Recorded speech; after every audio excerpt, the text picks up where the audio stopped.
Today on the podcast, we spoke to Richard Whitehead, MBE, double Paralympic gold medalist, and who has completed 92 marathons, including setting the marathon world record for a double amputee. He's completed some crazy challenges along with those Olympic gold medals, from running the length of the UK to doing 40 marathons in 40 days. And he's an amazing champion for inclusivity in sports with his Richard Whitehead Foundation. You'll feel so inspired listening to this. It is all about resilience, mindset, and proper grit and determination. Hi, Richard. Hi. How are you? Yeah, great. Thank you. Yeah, it's great to be in your presence and looking forward to this conversation. Yeah, I'm really looking forward to diving into all you've achieved. I think that how you first got into sport and movement might be a little different to some other people. Could you take us straight back to the beginning? Wow. And back to your I'm early 48 life? years old, so it might take me a little bit of time to go through all the layers. But yeah, so I was born with my disability. So my parents saw the power sport as a real opportunity to get moving physically, but also to remove some of those barriers and obstacles that society had for somebody that was different and looked different and then perceived as different. And I started with swimming and gymnastics as two sports that are very inclusive, and swimming is a sport where you get into the water, you can't really see your disability. Gymnastics I was able to utilize the skills that I had physically to be able to overcome some of those barriers that my parents saw within sport. But I always had that real passion to, especially when I saw my fellow classmates and friends running and moving quickly, I really felt that was a sport that I wanted to invest some time in the future. But like a lot of sports, there may be technology or economics around actually doing it. And for me, the technology wasn't available for me to run when I was younger. Yeah. You said, you had your differences. Did you feel like you were different to your classmates, or did you feel like there's no reason why I can't run and achieve what they are? I think I would say when you're a young person, especially under 10 years old, you visibly you may look different, but I think emotionally and psychologically, I don't think you understand about difference until you kind of hit the teenage years, when emotionally you go through that change. And definitely when I was younger, I felt that there was differences around maybe kind of getting to places and be able to move, but I wasn't really aware of those, apart from maybe what other people were talking about and other people's actions and reaction to somebody with a disability were. And you mentioned the swimming and the gymnastics as the starting point for movement for you. Did you love them? Were they your happy place? I always felt that sport was something that would empower me moving forwards, and it gave me a real opportunity to express myself as a person. And I was always happiest when I was doing things that I loved. I wouldn't say that I fell in love with swimming and gymnastics. I think they were just a real opportunity or a stepping stone towards finding my gift within sport. And movement's always about perspective. It's about whether it's one foot in front of the other, one wheel in front of the other. And for me, as somebody that didn't have access to high level technology to be able to run, just actually having the opportunity to participate was a real opportunity for my family to understand that an inclusive environment was accessible for somebody like myself. I think it's amazing. Were your parents into sport? How No, come not they had such a really. great mindset to be push you to sport? I think because I was from a small village that didn't have a lot of disabled people in that community, or there was definitely nobody that looked like me. And education, there was lots of barriers and obstacles within education at junior school and primary school level, that they saw some real doors that would open with sport. And also through the power sport, I think you can really educate people about inclusion, and they were probably ahead of their time with that. And they were really pushy with myself as a young person, kind of as many different activities as possible, lots of different sports, and just kind of try as much as you can, and hopefully you'll fall in love with something. But obviously, when I was younger, there were so many competitive opportunities within, especially swimming, that was a kind of a perfect route into sport for me.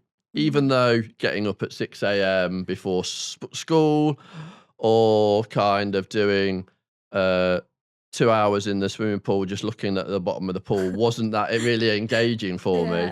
I was more of a kind of, I wanted to express myself in lots of different ways that people could actually see that it's okay to be different, and swimming didn't really give me that.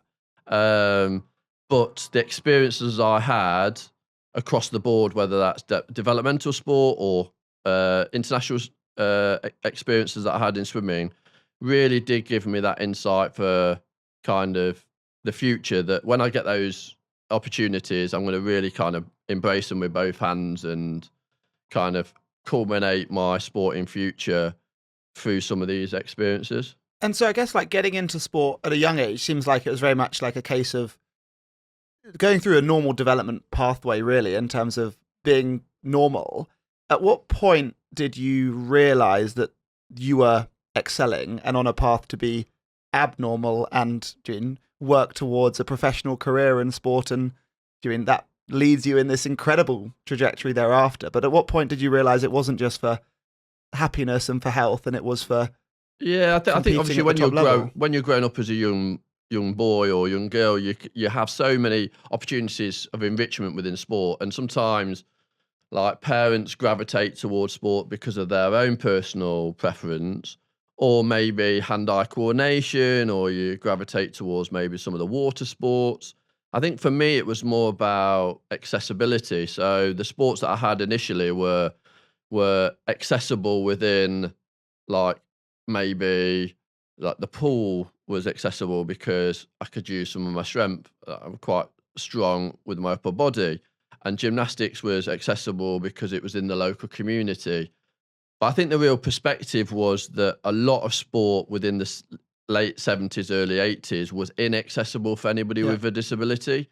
So the environment now for a person with a disability is that clubs, organisations have to be inclusive, and they need to showcase that there's real equality within the organisation, all the way through participation to obviously leadership roles. Where when I was growing up, there wasn't those pathways at all. And even with Paralympic pathways, some of those opportunities weren't really accessible because Paralympics, as we know it, isn't fully inclusive. So you can have a certain disability and there's not an event for you within that chosen sport. So my parents kind of saw swimming and gymnastics as a real opportunity to grow as a person that was very shy. And then as I went through kind of some of the challenges, obstacles at junior school, at secondary school, I had a headmaster that was really did appreciate performance sport, but also said that education is going to get you a lot further than sport ever will. Now, it's probably not been the case for me, but also I really valued that I had to put my time and effort in school and had to really kind of develop as a young person within education before I got the rewards of going to international competitions like I did when I was in secondary school. So I probably didn't realise that I was any good at sport until probably secondary school. And then it was still like swimming and some of the other activities that kind of came my way. And so it was kind of through that later childhood where you saw that there could be a path for this to be a career. Yeah, and even some of my friends from school that I occasionally touch base with say that I'd always kind of take that path into performance sport. I think the real problem with performance sport and some of those pathways is sometimes the economics, the financial barriers, that disabled people do have because of cost of living for a person with a disability, as well as some of these obstacles, challenges and barriers for people with disabilities, is still there now. And it's not as easy for a person with a disability to jump into a club environment and then have those pathways of identification towards international and national and international competition. And I'm somebody that's had to really fight and work hard for every opportunity that I've had in my life. And probably that working class background from my parents has really helped me. And every time people have said that's not possible, I've tried to really find a solution for that. And maybe it's took me longer to get to that destination, but I've always felt that I've given it 110% to get to that destination. And I guess one of those destinations was that, as you mentioned, as a young person, you didn't have the ability to run because of technology. When did you first start to find that, or find the right equipment to then be able to find running? 28. 28. Yeah. So 28 years old. So basically, the technology I use prosthetics because I'm an amputee, a double leg amputee, and above the knee amputee as well. So when I run, I use carbon fibre feet, and these carbon fibre feet are about £1,000 each. And again, so that's quite an investment. I need 2 of them, and as runners know, it's not just having a pair of trainers. You need to have a pair of trainers every so many miles, whether it's 300 miles, whether it's however many miles, whether it's running feet to running, training, or trails or whatever, or track. And for me, it was at the age of 28 being given a set of feet to try to run. And at that stage, I was at a point in my life where I really wanted to challenge myself physically and mentally. And I was inspired by an athlete called Terry Fox, an amputee that lost his leg due to cancer. And I remember as a young boy seeing his story on television and really being inspired by his grit and determination, but also not being governed by self-gratification, being governed by the impact and legacy he can have as a person. And he showed me as a young boy that when the time comes, like, not only make a massive impact within performance sport, but like real set a legacy of what actually can be possible. And not just for yourself as a person with a disability, but the wider community. And so at the age of 28, I entered the New York City Marathon 2004. And so this was, you've just received your legs? Yeah. And you immediately I've enter... not done the 5K, not done 10, and 10K. you just know that your mindset will take you there. Yeah, 1,000%. I just knew that whatever state that I would be in as a person, this is obviously being naive and not knowing how far 26 miles is. Like 26 miles is a freaking long way to run for anybody, right? Yeah, for anybody. That's what I mean. And like, without, like, your bodies wouldn't be used to having carbon on the like, and on New your York's legs. not flat. Yeah, that's so true. So how long did you have to train, and then how did this first marathon debut go? Yeah, so I, again, because of my kind of wanted to make that impact and want to do this event for the greater good for people that are less fortunate than myself, I ran for Macmillan Cancer Relief. I signed up in the January of November. I was running on like sports cups on my legs, so I didn't even have my running prosthetics until about 17, 18 days before the marathon. So just to explain that, when you say you're running with cups on the end of your legs, so you were... On my knees, really. Yeah. In the gym, on a treadmill, and then at night. Because that was the closest thing you could do to simulate the sensation of running. Yeah, and getting my legs moving. And I mean, presumably there's a lot more that you have to learn than just the physicality. Yes. There's the balance, there's the coordination of... Yeah, and having to run completely different than anybody else. I remember moving forward, talking to Gabriel Selassie at the Great North Run. I was having a conversation with him, with my coach, and he was saying, look, nobody runs like normal or perfect. You find your own way. And when he saw me run, he was like, that's your normal. And it really kind of resonated with me around when people say you can and can't do it. It's like, for me, this is my normal path, and people that are challenging me are the ones that are saying, you can't do this, this won't happen, that's not possible. And that was very similar to my first marathon in 2004. Obviously, I started with these sports clubs, started training out at night because I didn't know what kind of impact that I'd have on the local community, didn't know what kind of support I'd have. So you were running at night to avoid Yeah. being seen by the local community? Yeah, for sure. Yeah, And for sure. Is that because you were scared, or? I'd say, and also not sure about the perception of, it's completely different, isn't it? And when did that change? Like I say, a couple of weeks before the marathon. When I got these. Because you can't just turn up to the start line and hope that no one's looking. No. So obviously, biggest marathon in the world. I got obviously my running legs. So it was when you were running without the legs on your cups that you were keeping. Yeah. And then I got my running legs a couple of weeks before, from OSSA, the company that still provide me my prosthetics now. They also work with orthotics as well. And one thing I really liked about that process was that not only did the prosthetist at Nottingham work with the prosthetics company in Iceland, or OSSA, is that relationship was something around kind of, it wasn't just, here you go, here's the product. It was about kind of, let's work together and kind of support that path to success. Was that emotional, like getting your running legs? Yeah. I first got them and I ran 10 miles. Yeah, and you're just like, and I literally had the biggest blisters ever. Can do the same with everybody else now. Yeah, and it was like, so the feeling that I got from that first run was probably that stabilizer moment. You know, when you're on a bike and you take stabilizers off and you're able to kind of fly. That was very, very similar.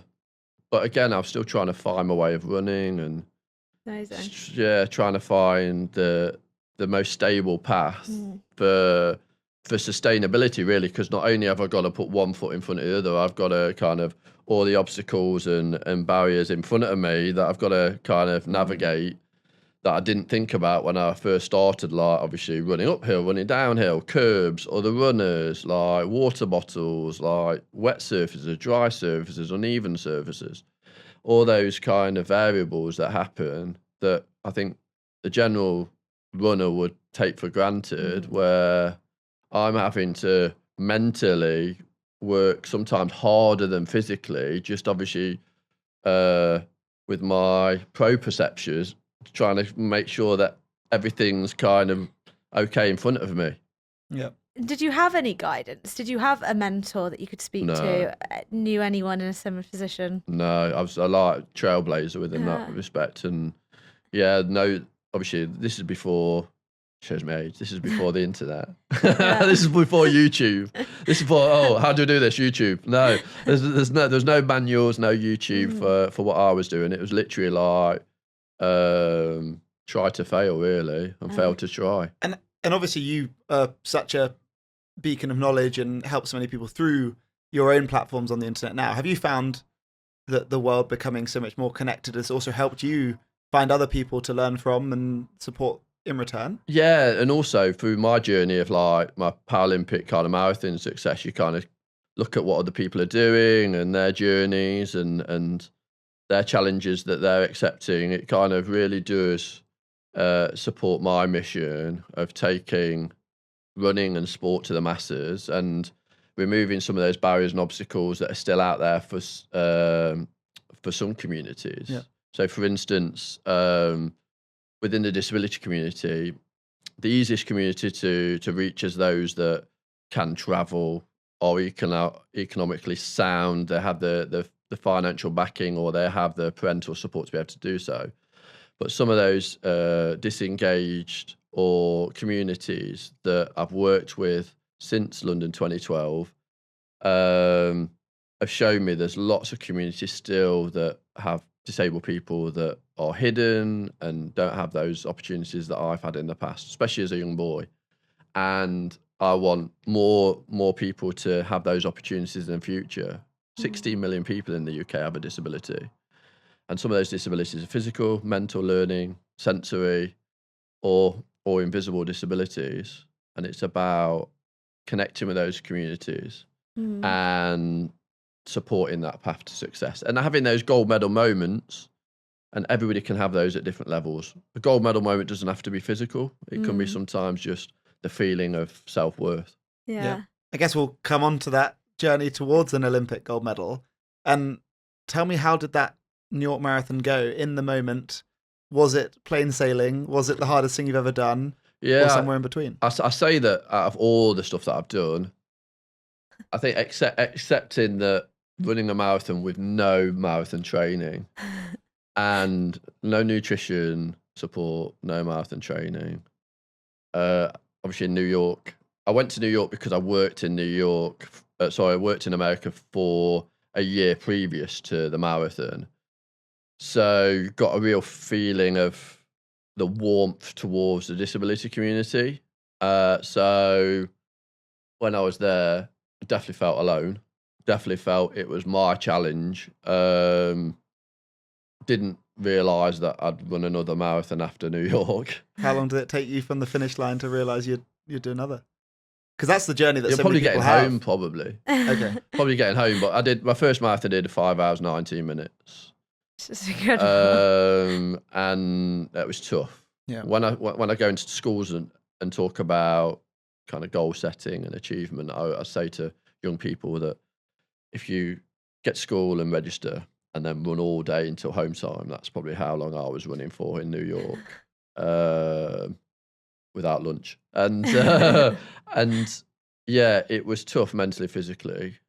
When you're running and then you stop, the ability to be able to kickstart yourself again is a real mental obstacle. Did you have moments where you stopped? Yeah, a lot of moments that I stopped, and a lot of moments since. And were there points? Was there any moment where you doubted finishing? I think now just finishing. I think okay. I would say I have moments where you have to dig deep and you're in a real hole where you have training, you have memories, you have tools, you have people that get you out of those moments. And my friend Simon in 2004 was going through secondary sarcoma at the time, and he definitely helped me continue because I was not only doing the marathon for Macmillan Cancer Relief, but also for him, and the strength that he was showing. So whatever I was going through at that time wasn't as tough as what he was going through with his family. And I continually have those like really tough moments in life and within running, but then Simon and people like Simon really do kind of push me on to my success. Yeah. And I think we all need to have those. We all need to have those kind of boxes that we open, that when we think that, yeah, this shit can be tough, where it's not tough at all. I'm grateful for the time that I've had in life, time in sport. I've had to work really hard for what I've delivered in society and in life, and the platform that I've got now. Hopefully, I'm able to reach a wide audience to showcase that anything truly is possible. Yeah, it's about having a strong team around you. It's having a mindset that, yeah, one foot in front of the other, and just keep going. I mean, it's so inspiring to hear, and I think like so much of what you say is true of so many of the amazing people that we speak to, and it is all about mindset and positive belief. And yeah, I guess that also is what took you from that marathon to everything you've achieved. And talk us through the journey from that marathon through to a Olympic gold medal. Yeah, it's so. I think if you watch my 200-meter race on YouTube, and a lot of people do kind of still go back to that race, and a lot of people that I do meet say that they're in the stadium at the time. My first 50, 60 meters are quite slow, and then you really come from behind. Yeah, and that's a real reflection of kind of my sporting success, really. How I've really had to work on that first phase of my sports career, and then get the rewards from it in the back half. And sport and the power sport can change your life. And it clear you hear so many stories of how people have had trauma and then come through that with really finding sport again. I think sport hasn't changed my life, but sport's given me a great platform. And when I'm not here anymore, I don't want people just to say that Richard Whitehead's great at running or sport. Hopefully that they see the bigger picture and all the humanitarian work that I've done and all the work that I've done within various different communities is as strong and as passionate and is what I'm really about. But that 200 meters was something that I remember sitting with Liz Yelling, my coach, and her husband Martin in their kitchen and talking about 2012 and just saying, look, you need to be there and then utilize that platform for whatever you want. And I remember that conversation clear as day. And at that time I was training heavily for marathons and I guess that's what makes it so fascinating. So what year was the New York Marathon? 2004. Okay. And 2005 was when it was announced, London 2012. Yep. So through that process was like I was running my 5th, 6th, 7th marathon. I'd done comrades at that time. So I'd done comrades to Oceans. That's incredible. Yeah, I'd done marathons all over the world. And I guess the marathon and the 200 meter at the complete opposite end of the spectrum. So what was it that led you to focus on both ends at once, or it was simply the case for you to be able to perform at 2012? Yeah, so we looked at the events that were announced for London 2012 for my category. So Paralympic sports all about, you're obviously male, you go against male athletes, but also it's categorization. So you would race with people of similar disability, with similar ability and function within that disability group. And so within my disability group, the only 2 events that were on the track available were 100 and 200 meters. So I was obviously 26.2 miles.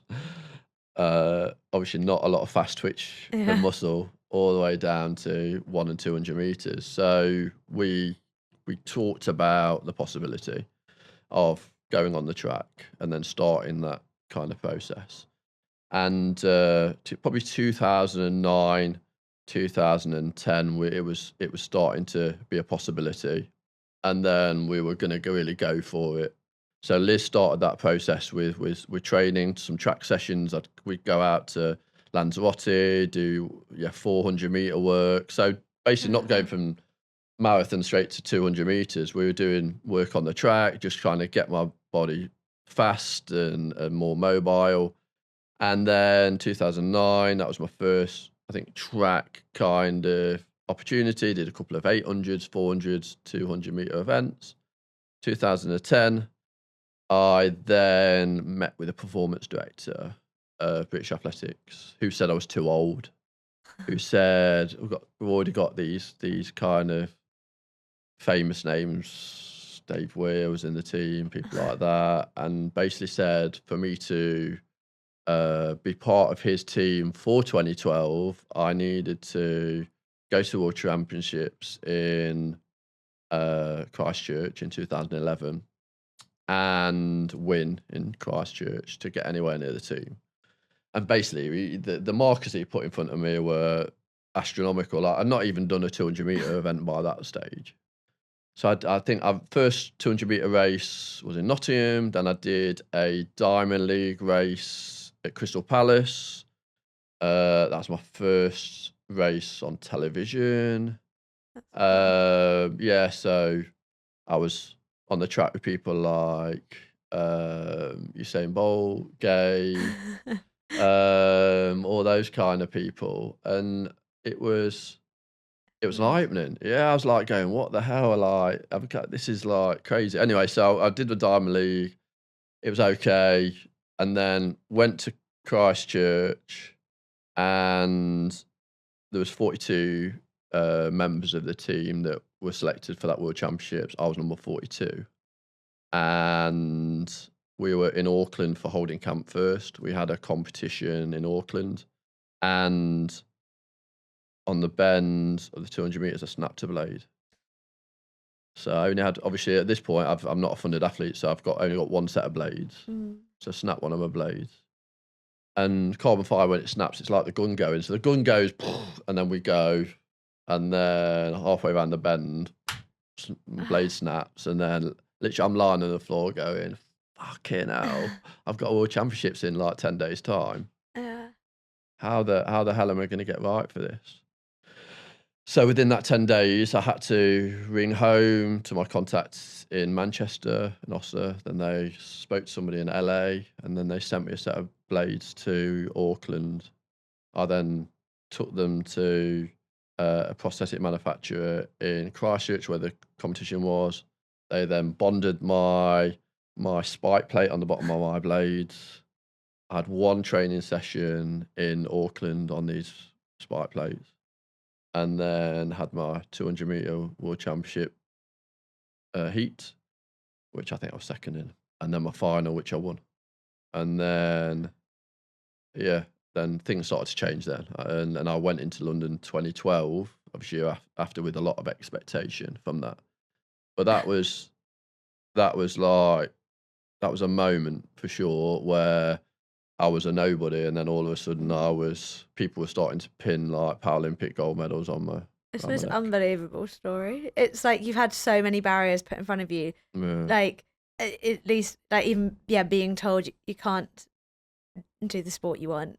Like you can't do the marathon. Yeah, not and then an you event. can't go to the Olympics. Like it's like, oh, do I really need anything else? Yeah. But it's amazing that you always had the mindset to be like, right, well, it's gonna spur me on if anything. And it definitely did. And that conversation that I had with the performance director, he said after that he knew my mindset was be motivated by that. It's bullshit. He didn't know me at all. He didn't know me from Adam, really. It was his Canadian bullishness that kind of decided to really challenge me. But I took it as a real, like, this person's in my way. Yeah. From going to the Paralympics. It was nothing. It was not about a gold medal. I think my destiny was to get that Paralympic tracksuit for 2012. Home games. Yeah. I knew that I had to be on that. Have that tracksuit. I knew I needed to be part of that team. And then it was about how much did I really want it within that year of training. And I just gave it everything, all my training, all the sacrifice. And I knew that it was my time. So there's 7 or 8 years running up from the New York Marathon to getting the gold medal. Yeah.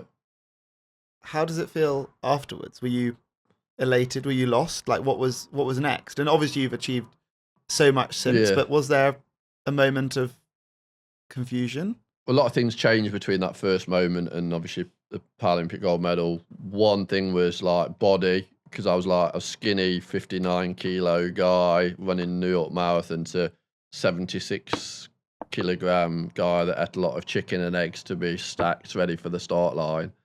The chicken and eggs. That's the key. That's the key to putting on some weight. Lots of chicken, like every lunchtime, half a chicken, lots of eggs. But and then I think because I'd worked as a teacher for 5 years, because I'd worked in America for a year, because I was older, and because I really had a plan about that platform.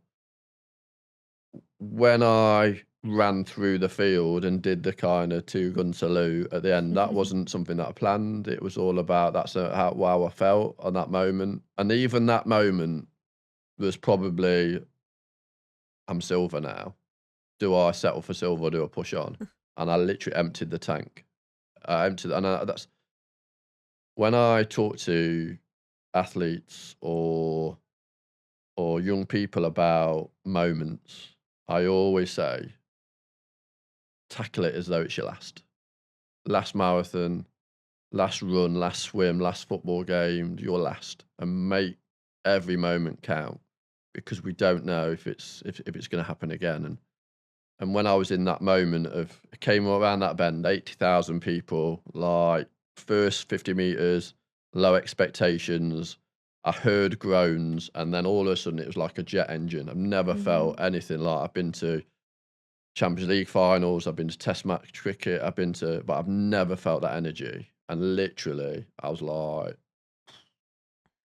from silver to gold was just like, I felt like I was floating to the finish line, and I wanted to make that moment count, and not just by winning a gold medal, but by making a real statement. And that's why I kind of did that, because I wanted to show that by making that moment count, you can change people's perceptions of what is possible in life. And that's why sport's so powerful. So from London 2012, I wanted to enjoy that moment. I wanted to enjoy the platform that it gives you, the opportunities, whether that's MBE, whether that's gold letterbox, whatever things that I had from that.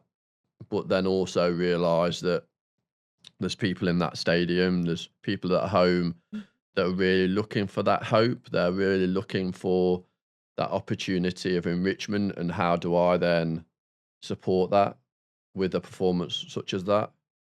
And hence the reason why I continually run marathons, run races all over the world, because as we know, road running, marathons are ticketless events that anybody can be inspired by.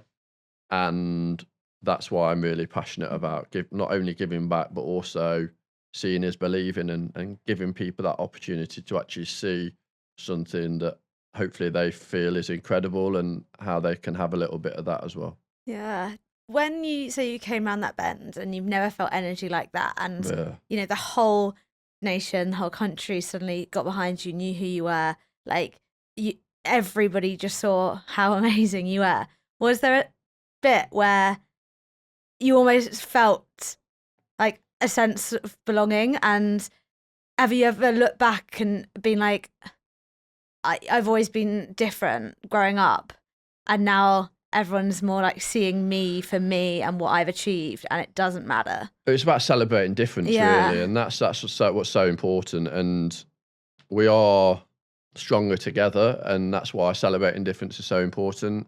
And I think going through the finish line and then looking up and seeing like tens of thousands of Union Jacks was that probably moment of like knowing that people are behind you, and that it's okay to be different. And what is normal? What is normal? We all have challenges and obstacles in our life. And from the experiences I've had since then, understanding that within our life, we're all going to have debilitating times, whether that's physically, mentally, emotionally, and we're all connected by disability. And hopefully by my story, by the work that I do, it gives people the tools to navigate some of those challenges, obstacles that they have in their life. Because we're all different, which we are, obviously some people more so than others. That is a really good message of why you shouldn't compare yourself to others, and how you, especially, I reckon, growing up, it was like you against you, because you were different. But then that's the same for everybody now. Like, we're all different, as you say. And social media is so powerful, but then also you need to bring it back to yourself, don't you? And not only being your own critic, but also be your own cheerleader. And every morning when I get up and brush my teeth, I always kind of plan for my successes in the day and kind of challenge myself. And then when I brush my teeth at night, celebrate those. And those simple things really do count. And that time for yourself is so important. And when you have some of those challenges and obstacles, it's still really important to accept that they are challenges and have some real solutions for those. So obviously with my disability being so visible, there are some challenges that I have to overcome. I hate stairs. Sometimes it takes me a little bit longer to get from A to B, but then I can run quite quickly as well. So, and the pathway that I've had to be successful is that I know what it's like to be one of your listeners, one of your viewers that are starting their journey as somebody that's never ran before. I also know what it's like to run a marathon under 3 hours and run a 15.5K. You know what I mean? It's like I know both ends of the scale, and I know what it takes. And for those that are starting your journey, it's okay to be nervous, and it's okay to kind of feel that it's going to be hard, but there's a lot of people out there that can actually help you. I guess it wouldn't be right not to comment on exactly how far you have come. Not only did you win a gold medal, Yeah. but you have gone from a 5 hour, I think you said 5 hour 19 marathon, Yeah, through to a 41, 2:41 marathon, and you've completed 92 92 marathons. to date. Yeah. Like, that is unbelievable. And reflecting on that, like, what's maybe one piece of advice you could give anyone, maybe at the start of their journey, thinking about in their wildest dream doing their first? I always say smiling is really important when you're training, running. It's because it's tough. It's tough, and perspective is key. And within all that movement, whether it's towards a 5K, whether it's to a 10K, whether it's your first half or fourth marathon, I think know that you're doing some really great work for yourself. And I've met so many people that have like, oh, training's tough, and this goddamn marathon that's coming in October. And I think that mindset is really tough to overcome. So having a positive mindset with positive people around you, and having some strategies that can cope when you have those tough moments. Maybe have somebody to run with, or having some performance indicators that are manageable.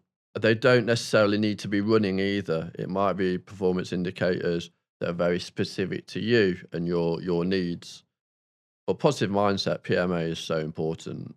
And I've taken those, whether I'm running my marathons or whether I'm going towards my Paralympic success, being very positive, enjoying what I do, because you have to work hard. You have like running for somebody when you're first starting. The hardest thing is getting out the front door. The hardest thing and that's something that I can empathise with. And it never changes. No, it's just as hard for you to get out the front door is for Anya as it was for both of you when you started. For sure. I think that ongoing challenge is also what makes it so exciting, why it never gets boring. Yeah, and also there's so many things, barriers and obstacles that stop you from getting out the door. But why do you continue to open that door and go out to improve yourself? Because you enjoy the benefits of that, you see the benefits, but also you want to have that positive impact on your wider environment. Yeah. So 92 marathons. Yeah. What's the goal? Have you got a goal, a number to achieve, or what is your... I'll do 20 this year. Okay. So I'm 12. I was 80 last year. I've done 12 this year. But you did 40 of those marathons in 40 days. Yeah. Yeah, that's been I ran from Land's End to John O'Groats and some, yeah. So I've done 40 miles, 40 days. I'm doing 20 this year. I've done marathons all over the world, done Comrades, done Two Oceans. I've done some really fast marathons. I've ran in some crazy environments, Kilimanjaro Marathon, Beirut Marathon. Also some really big ones like London, New York, Chicago. I've done all my 6. I've had so many special moments, and even this year, I think when you look at why the marathon's really important, is because of the impact that you can have through that event. And when people reach out to you and say, I didn't realise this was possible, or by seeing you run, that's really changed my mindset towards people with disabilities, or I've got this impairment and now I feel I can start my journey. And just like some of the messages that I receive, and I'm sure you're the same. Like I had one the other day that, I didn't realise I could run. I'm 65 years old. I've not got a disability, but some of the challenges that I've had, I really relate to yours, because I've really said to myself, I can't. And now I've just done my first 5K, and even coming back on the plane from Boston. I spoke to this guy and he'd not ran for like 20 years. And then I got a message from his daughter saying he's just done 5K park run, first time run. And those kind of, it's okay, I think, as a person that has impact on others to actually accept that those moments do happen and that they are as inspiring as the messages that you also put out, because it's like volunteering. When you volunteer, you're helping others, but it's okay to know that you're getting something back by that volunteering experience. And that's what I do when I run. I kind of put myself out there, embrace the event, embrace the marathon, and then because of that, I think people kind of respond to that as well. And I like to turn up when I race. I don't like to half-arse anything. And I think that's also really important, because whether you're running 2:41 or whether you're running 3.5 hours, 4 hours, 5 or 6 hours, whatever, I think it's when you turn up and when you leave everything on the road or on the track, you spiritually, emotionally, you kind of come away going, that was ace. Like last marathon I ran in Zimbabwe, Victoria Falls. I think 10,000 people in total ran that event. There was 1,000 people doing the marathon. But it was tough, hot, surface was terrible. Obviously Victoria Falls is beautiful. But some of the people I met there, like life-changing, like really life-changing. And I came away with a new perspective of the impact that sport can have in environments like Africa. And I'll definitely be doing some more races like that where it's not about numbers, not about time, it's about impact.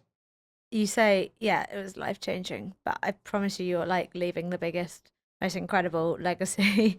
You don't worry about that, but you've got your Richard Whitehead Foundation, you're co-hosting Dare to Defy, champion inclusivity, it's everything you do. I do a little bit. And I think it's when you put yourself in vulnerable situations, it's a real learning opportunity. And it's very similar to when an athlete or high performance athlete says that you only learn from those challenging times and those failures. I think it's the same as when you put yourself in those vulnerable situations, you really do learn about yourself. And I've definitely done that with obviously New York, thousands of miles away from my family and friends, 40 marathons, my Paralympic success, where I've done my humanitarian work for MSF all over the world. I think those situations that I put myself into, those vulnerable environments, has given me the tools that I've got now to be able to hopefully support as many people as possible, and not just people from the disability community. Yeah. Wow, that is amazing. We're going to segue over to Steph with our coaching tip of the week. My top tip today is if you're training for a marathon, then add some pace-specific runs to your training. Not only will these help your body physically prepare for running 26.2 miles, but it will also give you the confidence that you can do it.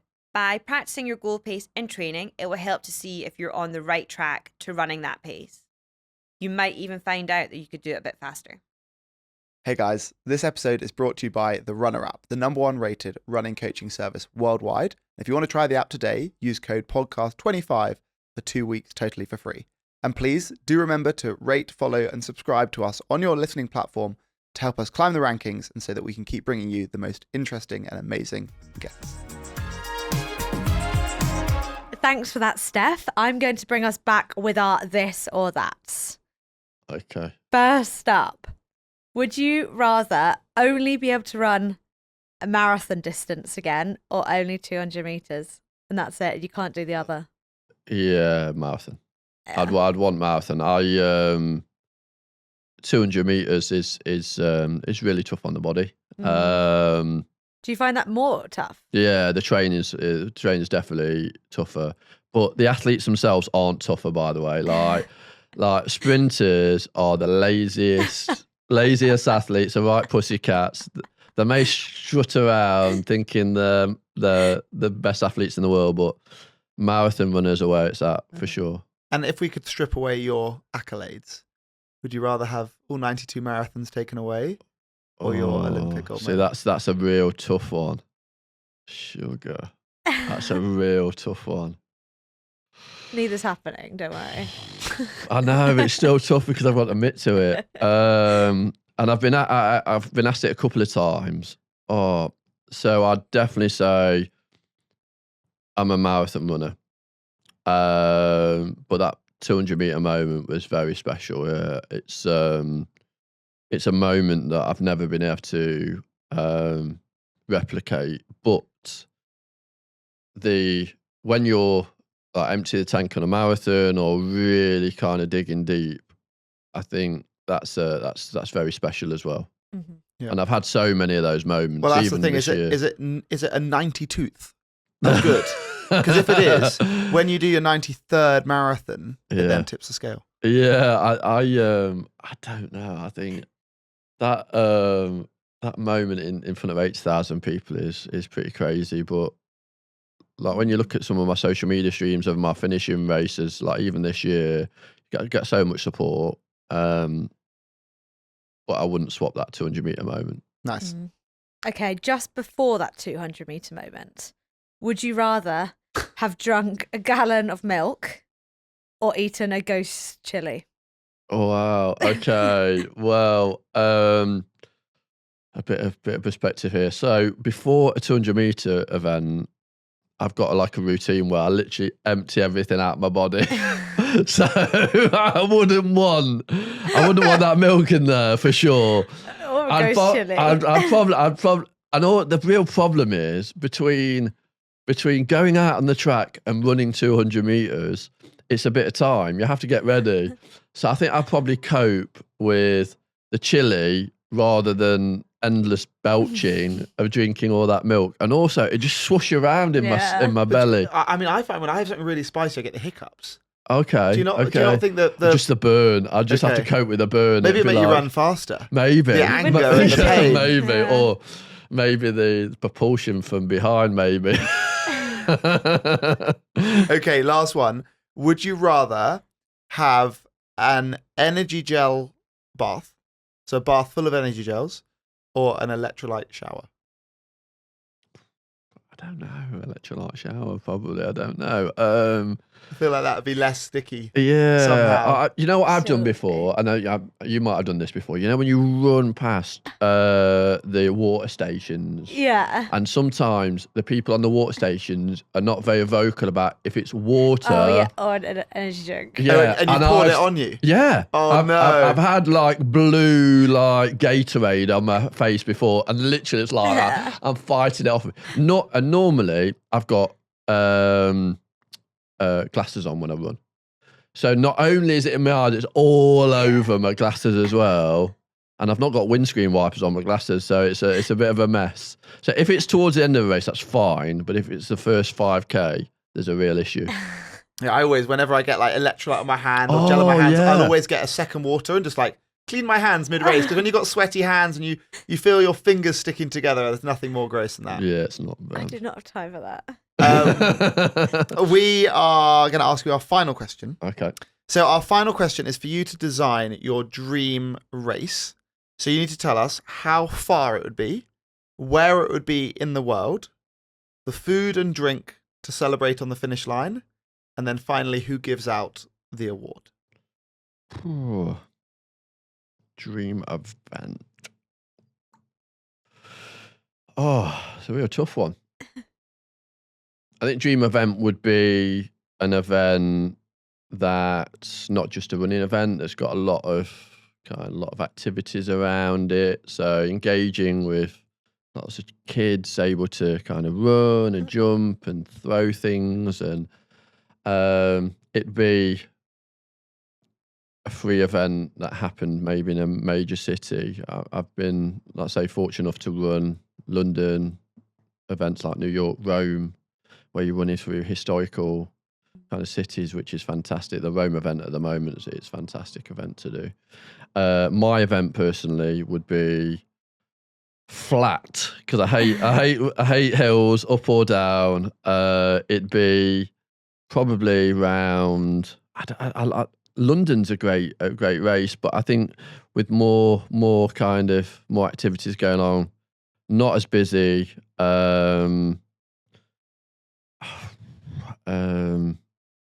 Food wise, after I love pizza, steak.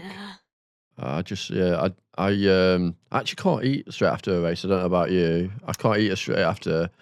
I need to have something really sugary, because when I run a marathon, I burn so many calories. Like the test that I've done at Loughborough University has shown that I burn about 6,000 calories in a yeah, so it's a lot. So I lose weight as well as burn a lot of calories. And so when I finish, I just want a full fat Coke. Yeah. I want something with a lot of calories in. And then about 2 hours later, I'm still like hungry. But we can sort that. You sort that. Pizza and full fat Coke. Pizza and Coke. And then who's giving out the grand award? Probably my parents. Oh. Yeah, probably my parents, because they've never really seen me kind of smash a marathon, which I'd like them to do before I finish marathon running. So that'd be really nice, because they were at the start of the journey. Oh, it's so lovely. Thank you so much for coming on to tell your amazing story. Anytime, and it's fantastic to be able to chat openly to you guys and your audience, and hopefully those small nuggets of what I've done really do kind of liberate the audience to know that not only anything's possible, but you can do it. Absolutely. And good luck for the rest of the 8 marathons this year. I know. Thank you.